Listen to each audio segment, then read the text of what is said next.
টুটি ফুটি কেক দেখতে যেমন ভালো লাগে তেমনি খেতেও অনেক মজাদার। আজকে আমার পরিবারের বাচ্চাদের জন্য বানিয়ে ফেললাম মজাদার টুটি ফুটি কেক। আসসালামু আলাইকুম বন্ধুরা, আমি সিরাজু মনিরা আজকে আবারও চলে এসেছি আপনাদের সাথে সফট এবং স্মুথ দারুণ একটা টুটি ফুটি কেক কীভাবে বানাবেন সেই রেসিপিটা শেয়ার করব।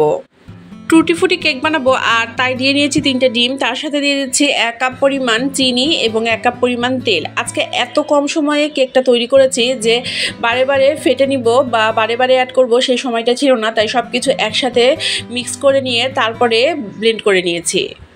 হ্যান্ড উইক্স দিয়ে মোটামুটি 5 থেকে 7 মিনিট ব্লেন্ড করে নিয়েই আমার ব্যাটারটা কিন্তু রেডি হয়ে গিয়েছে। তারপরে অ্যাড করে দিচ্ছি 1 কাপ পরিমাণ ময়দা এবং তার সাথে অ্যাড করে দিব 1 চামচ পরিমাণ বেকিং পাউডার।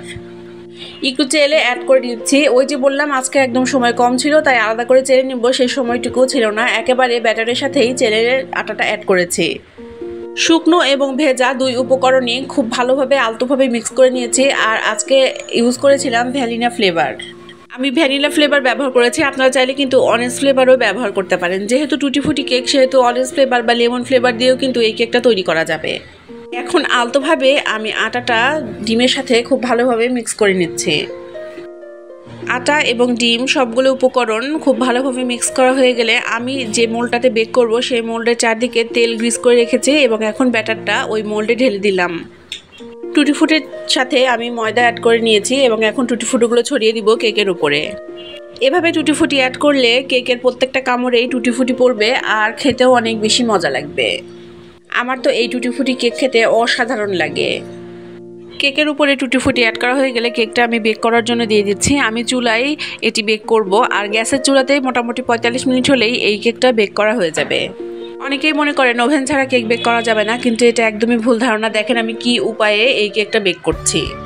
আর মাত্র 45 মিনিটের মধ্যে আমার কেকটা একদম বেক হয়ে গিয়েছে। কেকটা একটু ঠান্ডা হলে তারপরে আমি মোল্ড আউট করব। কেক বেক করা হয়ে গেলে গরম গরম মোল্ড আউট করলে কেকটা ভেঙে যাওয়ার সম্ভাবনা থাকে, তাই অবশ্যই চেষ্টা করবেন কেক ঠান্ডা করে নেওয়ার পর মোল্ড আউট করতে। কেকটা কেমন হয়েছে আমি কেটে দেখিয়ে দিচ্ছি। একদম সুপার স্পঞ্জি আর স্মুথ আর অসম্ভব মজাদার এই কেকটি আপনিও যদি সেম রেসিপি ফলো করে বানান তাহলে এই একই রকম কেক বানাতে পারবেন। আর কেক বানানোর জন্য অন্য অনেক কিছুর প্রয়োজনই পড়বে না। আমার বাচ্চারা টুটি ফুটি কেক খেতে খুব পছন্দ করে, তাই মাঝে মাঝে আমি টুটি ফুটি কেক বানাই। শুধুমাত্র চা দিয়ে খাওয়ার জন্যই এই টুটি ফুটি কেকটা অসাধারণ। আজকের এই ইজি টুটি ফুটি কেকের রেসিপিটি আপনাদের কেমন লাগলো অবশ্যই কমেন্টে জানাবেন। আর দেখেন কেকটা যে কত স্মুথ হয়েছে আর কত স্পঞ্জি হয়েছে আমি আপনাদের দেখিয়ে দিচ্ছি। আজকে ছোট্ট ভিডিওটি এখানেই শেষ করছি, আর কথা দিচ্ছি আগামীকাল আবারও হাজির হয়ে যাব একই সময়ে। সাথে থাকবে অনেক গল্প আর সাথে থাকবে যে কোনো একটি রেসিপি।